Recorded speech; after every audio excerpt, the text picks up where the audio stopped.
ആഗോള അയ്യപ്പ സംഗമത്തിലെ ഓഡിറ്റ് റിപ്പോർട്ടിൽ ഉരുണ്ട് കളിച്ച് തിരുവിതാംകൂർ ദേവസ്വം ബോർഡ്. മുഖ്യമന്ത്രിക്ക് കട്ടിൽ വാങ്ങാനായി തുക ചെലവഴിച്ചെന്ന ആരോപണം അവാസ്തവം. നന്ദഗോവിന്ദം ഭജൻസിന് തുക നൽകിയെന്ന പരാമർശം വന്നത് ഈവന്റ് മാനേജ്മെന്റ് ഏജൻസിക്ക് നൽകിയ റിപ്പോർട്ടിലെ അശ്രദ്ധ മൂലമെന്നാണ് ന്യായീകരണം. വി വിനീഷ് ചേരുകയാണ്.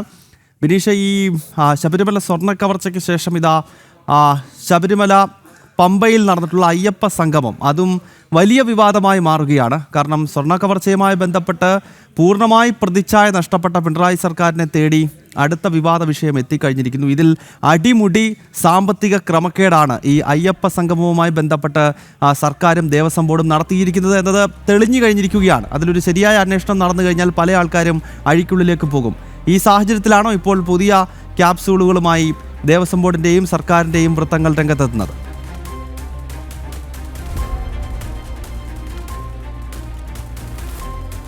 തീർച്ചയായിട്ടും, പ്രത്യേകിച്ച് ആകെ ഉരുണ്ട് കളിക്കാതെ മറ്റൊരു വഴിയുമില്ലാത്ത സാഹചര്യമാണുള്ളത്. ഏറ്റവും ശബരിമല കൊള്ളയ്ക്ക് ശേഷം ആഗോള അയ്യപ്പ ഭക്ത സംഗമത്തിലും വൻ തട്ടിപ്പ് നടത്തിയ ഓഡിറ്റ് റിപ്പോർട്ട്, കോടതിയുടെ പരാമർശങ്ങളൊക്കെ വന്ന സാഹചര്യത്തിൽ തന്നെയാണ് ഇപ്പോൾ വീണ്ടും വിശദീകരണം എന്ന രീതിയിൽ ഒരു ഉരുണ്ടുകളിയുമായി ആകെ ദേവസ്വം ബോർഡും സർക്കാരും ഒക്കെ കടന്ന് ആകെ മെഴുകുന്ന ഒരു സാഹചര്യം തന്നെയാണ് നമുക്ക് കാണാൻ സാധിക്കുന്നത്. അതിൽ വിശദീകരണ കുറിപ്പ് ഇത്തരത്തിലാണ്. ഗസ്റ്റ് ഹൗസ് നവീകരണവുമായി ബന്ധപ്പെട്ട് ദേവസ്വം ഓഡിറ്റ് റിപ്പോർട്ടിലെ സ്പെഷ്യൽ കമ്മീഷണർ കോടതിയിൽ സമർപ്പിച്ച റിപ്പോർട്ടിലെ മുഖ്യമന്ത്രിക്ക് കട്ടിൽ വാങ്ങാൻ തുക ചിലവഴിച്ചു എന്ന ഒരു വാർത്ത ഒരു പരാമർശവും ഇല്ല. അങ്ങനെ ഒരു വാർത്ത എങ്ങനെ പ്രചരിച്ചു എന്നത് അതിശയകരമാണെന്നാണ് ദേവസ്വം ബോർഡിൻ്റെ വിശദീകരണം. പക്ഷേ നമുക്ക് ഓഡിറ്റ് റിപ്പോർട്ടിൽ പരിശോധിക്കുമ്പോൾ മനസ്സിലാക്കാൻ സാധിക്കുന്നത് അത്തരത്തിൽ തന്നെയാണ്. ഇത്തരത്തിൽ കട്ടിൽ വാങ്ങി എന്ന കൃത്യമായ രീതിയിൽ ഓഡിറ്റ് റിപ്പോർട്ടിൽ പരാമർശമുണ്ട്. ഓഡിറ്റ് റിപ്പോർട്ടിൽ അത് വ്യക്തമാകുന്നുണ്ട്. ഒപ്പം തന്നെ അടുത്ത വിശദീകരണം നന്ദഗോപൻ ഭജൻസുമായി ബന്ധപ്പെട്ടാണ്. ഈ നന്ദഗോപൻ ഭജൻസിൻ്റെ പരിപാടി അത് ഈവന്റ് മാനേജ്മെൻറ്റ് കമ്പനിക്ക് വന്ന ഒരു അശ്രദ്ധയാണ്. പെട്ടെന്ന് കാര്യങ്ങൾ പരിപാടി സംഘടിപ്പിക്കാൻ ശ്രമിച്ചപ്പോൾ ചില ചർച്ചകൾ വന്നു. അതിൻ്റെ അടിസ്ഥാനത്തിൽ ഈ പേരുകൾ വന്നപ്പോൾ അത് എഴുതി ചേർത്തതാണ്. ഇതിലിപ്പോൾ ഒരു അന്വേഷണ പ്രഖ്യാപനം ഒരുപക്ഷെ ഹൈക്കോടതിയുടെ ഭാഗത്ത് നിന്നുണ്ടായേക്കാം. അങ്ങനെയെങ്കിൽ വളരെ പെട്ടെന്ന് തന്നെ ഈ അയ്യപ്പ ഭക്ത സംഘവുമായി ബന്ധപ്പെട്ടൊരു അന്വേഷണത്തിലേക്ക് ഏജൻസികൾ കടക്കാം. അങ്ങനെയെങ്കിൽ കഴിഞ്ഞ ദേവസ്വം ബോർഡിൻ്റെ ഭാഗമായിരുന്ന ആളുകളിലേക്ക് അന്വേഷണ സംഘം എത്തും എന്ന് വേണമല്ലോ മനസ്സിലാക്കാൻ. കാരണം PS പ്രശാന്തിൻ്റെയൊക്കെ കാലത്താണ് ഈ വലിയ തിരിമറി നടന്നിരിക്കുന്നത്.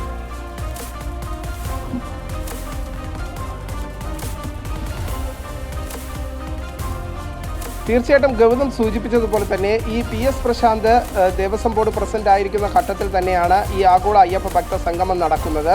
അതിൻ്റെ അടിസ്ഥാനത്തിൽ ഇനി അവരിലേക്കൊക്കെ ഈ ചോദ്യം ചെയ്യൽ എത്തിയേക്കാം. അതിന് മുന്നോടിയായിട്ടുള്ള വിശദീകരണം തന്നെയായിരിക്കും കഴിഞ്ഞ ദിവസം PS പ്രശാന്ത് നടത്തിയിരിക്കുന്നത് എന്ന കാര്യത്തിൽ സംശയമില്ല. ഈ അയ്യപ്പ ഭക്ത സംഗമത്തിൽ ഓഡിറ്റ് റിപ്പോർട്ട് തെറ്റാണ് എന്ന് പറഞ്ഞുകൊണ്ട് ആദ്യഘട്ടത്തിൽ രംഗത്തെത്തുന്നത് മുൻ ദേവസ്വം ബോർഡ് പ്രസിഡന്റ് ആയിട്ടുള്ള PS പ്രശാന്ത് തന്നെയാണ്.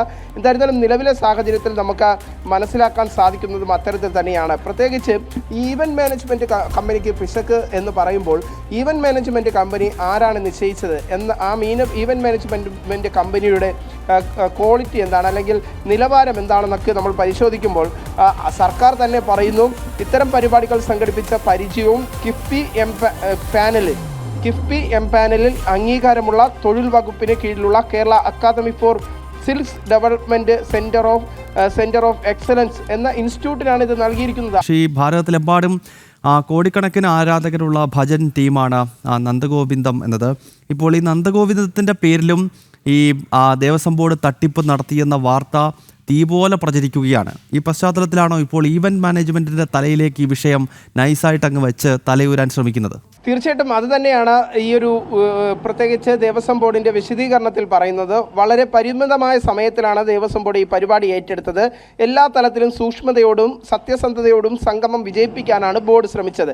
ഇത്തരം പരിപാടികൾ സംഘടിപ്പിച്ച പരിചയവും കിഫ്ബി എംപാനൽ അംഗീകാരമുള്ള തൊഴിൽ വകുപ്പിന് കീഴിലുള്ള Kerala academic for skills development centre of excellence എന്ന ഈവന്റ് മാനേജ്മെൻറ്റ് ഏജൻസിയാണ് നിയമിച്ചത്. അതിൽ അവർക്ക് പറ്റിയ ഈ സ്പോൺസർഷിപ്പും തുക ലഭിക്കുന്നതിൽ വൈകി വരുന്നത് പരിപാടിയുടെ നടത്തിപ്പിനെ ബാധിക്കാതിരിക്കാൻ ബഡ്ജറ്റിലെ എക്സ്പെൻഡിച്ചർ ഹെഡിൽ നിന്ന് ഈ 3 കോടി രൂപ എന്തായിരുന്നാലും ദേവസ്വം ബോർഡിൽ നിന്ന് എടുക്കേണ്ടി വന്നു. വകയിരുത്തി 5 കോടി രൂപയിൽ ആഗോള അയ്യപ്പ ഭക്ത സംഗമത്തിനായി നിലവിലെ ധനലക്ഷ്മി ബാങ്കിൽ തന്നെ നിക്ഷേപിച്ചിരുന്ന തുകയിൽ നിന്നുമാണ് ഈ പണം എടുത്തതെന്ന് വ്യക്തമാക്കുന്നുണ്ട്. അതേസമയം തന്നെ ഈ ഈവന്റ് മാനേജ്മെന്റ് കമ്പനിക്ക് വന്ന പാകപ്പിഴയാണ്, അല്ലെങ്കിൽ അവരുടെ പരിമിതമായ സമയത്തിനുള്ളിൽ ഇത്തരത്തിലുള്ള റിപ്പോർട്ടുകൾ തയ്യാറാക്കിയതിൽ വന്ന വീഴ്ചയാണ് ഈ നന്ദഗോപൻ ഭജൻസിന്റെ പേര് വന്നത് എന്ന ഒരു വിശദീകരണമാണ് ഇപ്പോൾ പറയുന്നത്. ഒപ്പം തന്നെ നമുക്ക് മറ്റൊരു കാര്യം പരിശോധിക്കുമ്പോൾ മനസ്സിലാക്കാൻ സാധിക്കുന്നത്, എല്ലാ കാര്യത്തിനും സമർപ്പിച്ച ബില്ലുകളും ദേവസ്വം ബോർഡിന്റെ നേരിട്ടുള്ള ചെലവുകളും ഉൾപ്പെടുത്തി ഓഡിറ്റ് റിപ്പോർട്ട് തയ്യാറാക്കി സ്പെഷ്യൽ കമ്മീഷണർക്ക് മുമ്പാകെ സമർപ്പിക്കുകയായിരുന്നു എന്നും വ്യക്തമാക്കുന്നുണ്ട്. പക്ഷേ ആ സ്പെഷ്യൽ കമ്മീഷണർക്ക് മുമ്പാകെ സമർപ്പിച്ച റിപ്പോർട്ടിൽ ഇത്തരത്തിലുള്ള ഒരു തെറ്റ് വന്നപ്പോൾ അതെന്തുകൊണ്ട് ക്രോസ് ചെക്ക് ചെയ്തില്ല എന്ന ചോദ്യമുണ്ട്. അപ്പോൾ അടുത്ത പഴുതായി ഇവർ ഉപയോഗിക്കുന്ന മറ്റൊരു വാദം എന്ന് പറയുന്നത്, ഇതിൻ്റെ കണക്കുകൾ, വരവ് ചിലവ് കണക്കുകൾ ഇതുവരെയും തിട്ടപ്പെടുത്തിയിട്ടില്ല, അതുമായി ബന്ധപ്പെട്ട് ആ കണക്കുകൾ ഇതുവരെയും ക്ലോസ് ചെയ്തിട്ടുമില്ല എന്ന നിലപാടാണ് സ്വീകരിച്ചത്. അതിലാണ് ഇപ്പോൾ പിശക് സംഭവിച്ചിരിക്കുന്നത് എന്ന വിശദീകരണം വരുന്നത്. ഒപ്പം തന്നെ ഏറ്റവും പ്രധാനം നമുക്ക് മറ്റൊരു കാര്യം സൂചിപ്പിക്കാനുള്ളത് ഭക്ഷണവുമായി ബന്ധപ്പെട്ട ആരോപണമാണ്. ഏകദേശം 12 ലക്ഷത്തിലധികം രൂപയുടെ ഭക്ഷണം ആണ് അന്ന് നടത്തിയത്. നേരത്തെ ഓഡിറ്റ് റിപ്പോർട്ടിലെ പരാമർശം എന്ന് പറയുന്നത് സർക്കാർ ഈ ആഗോള അയ്യപ്പ ഭക്ത സംഗമത്തിൽ ആകെ എത്തിയത് എന്ന സർക്കാരിൻ്റെ കണക്കെന്ന് പറയുന്നത് 4000 പേരാണ്. പക്ഷേ ഭക്ഷണം നൽകിയത് 5000 പേർക്കാണ് എന്നതായിരുന്നു ഓഡിറ്റ് റിപ്പോർട്ടിൽ പരാമർശം വന്നത്. ഓഡിറ്റ് റിപ്പോർട്ടിൽ കൃത്യമായി വ്യക്തമാക്കുന്നുണ്ട്, അതിലും ആ ഭക്ഷണം നൽകിയതിലും തട്ടിപ്പ് നടന്നു, ഉച്ചഭക്ഷണം നൽകിയതും വൈകുന്നേര ഭക്ഷണം നൽകിയതിലും വലിയ തട്ടിപ്പ് നടന്നു എന്ന് ഓഡിറ്റ് റിപ്പോർട്ടിൽ വ്യക്തമാക്കുന്നുണ്ട്. അപ്പോൾ നമുക്ക് മനസ്സിലാക്കാൻ സാധിക്കുന്നത്, പൂർണ്ണമായ തട്ടിപ്പുകൾ, അതിൻ്റെ ഒരു പ്രശ്നങ്ങളൊക്കെ ഓഡിറ്റ് റിപ്പോർട്ടിൻ്റെ പരാമർശം കോടതിയിലൂടെ പുറത്തു വന്ന സാഹചര്യത്തിൽ ആ ഒരു ഇനി മുഖം രക്ഷിക്കാൻ വേണ്ടിയിട്ടാണ് ഈ വരവ് ചിലവ് കണക്കുകൾ ഇതുവരെയും തിട്ടപ്പെടുത്തിയിട്ടില്ല. അത് വരും ദിവസങ്ങളിൽ വരവ് ചിലവ് കണക്കുകൾ പൂർത്തിയാക്കേണ്ടതുണ്ട്. ആ കണക്ക് പൂർണ്ണ രൂപത്തിലെത്തിയാൽ മാത്രമേ കൃത്യമായ വ്യക്തത ഈ വിഷയത്തിൽ വരികയുള്ളൂ എന്ന ദേവസ്വം ബോർഡിൻ്റെ ഒരു നിലവിലെ ഒരു വിശദീകരണം എന്ന് നമുക്ക് എടുത്തു പറയേണ്ടത്. ഒപ്പം തന്നെ മറ്റൊരു കാര്യം സൂചിപ്പിക്കേണ്ടത്, ചില വിവാദമായ വിഷയങ്ങളിൽ വിശദീകരണവുമായി ദേവസ്വം ബോർഡ് രംഗത്തെത്തിയിട്ടുണ്ട്. അപ്പോഴും അതിലും വ്യക്തത ഇപ്പോഴും ഈ വിശദീകരണത്തിൽ ഉണ്ടായിട്ടില്ല എന്നതാണ് പ്രധാനപ്പെട്ട കാര്യം. ഇനി കണക്ക് വീണ്ടും തിരുത്തി വരുമ്പോൾ ഈ കണക്കുകൾ പൂർണ്ണമായി മാറുമോ എന്ന ചോദ്യമാണ് ബാക്കി നിൽക്കുന്നത്. ഇത് ഓഡിറ്റ് ഡിപ്പാർട്ട്മെന്റ്, ഞാൻ നേരത്തെ സൂചിപ്പിച്ചതുപോലെ സ്പെഷ്യൽ കമ്മീഷണർക്ക് നൽകിയ റിപ്പോർട്ടിലാണ് കോടതി നിശ്ചയിച്ച സമയപരിധി പാലിക്കേണ്ടതിനാലാണ് ചാർട്ടേഡ് അക്കൗണ്ടിൻ്റെ റിപ്പോർട്ട് കൂടുതൽ വിശദ പരിശോധനയ്ക്ക് മുമ്പ് സമർപ്പിക്കേണ്ടത് വന്നത്.